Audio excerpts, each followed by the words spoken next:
Hey Rural Carriers, Elizabeth Inman here, Federal Employee Benefit Coordinators.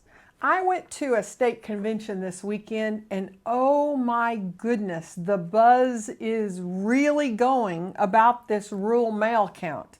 Now I realize things have been put on hold lately, but I just can't get over how many of you have been impacted by this rural mail count and what the buzz is all about. I mean, people talking about walking out of their jobs, people talking about resigning from their jobs, and a lot of the information is bad information that's being spread simply for a lack of education. That's what we specialize here at Federal Employee Benefit Coordinators. You know, and even myself, I've been doing this for 13 years. Ever since I myself retired from the Postal Service, I've been specializing in the benefits that's associated with your postal career. But I got online getting ready for this state convention to do a little research, just making sure I'm up to date. And lo and behold, the opm.gov website has been changed. They've updated it. It's new and improved. I mean, it was just a shocker for me. I know how you guys feel. And here's the deal. You guys don't have to get on the opm.gov website to stay up to date. That's what you have me for. But things change just that fast. That's my point.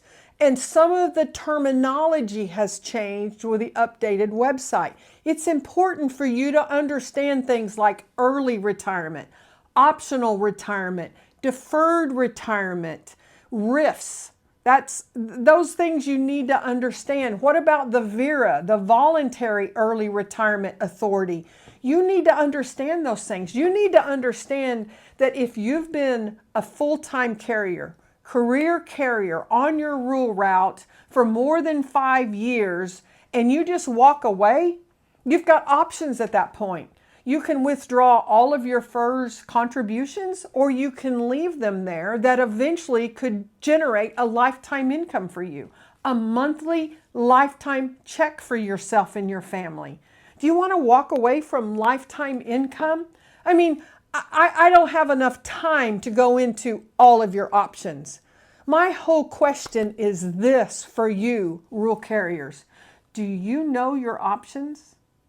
If you do not, then you owe it to yourself to contact me or Brian, B-R-Y-A-N, at FEBC Now, Elizabeth at febcnow.com, or just simply call us 918-396-5171.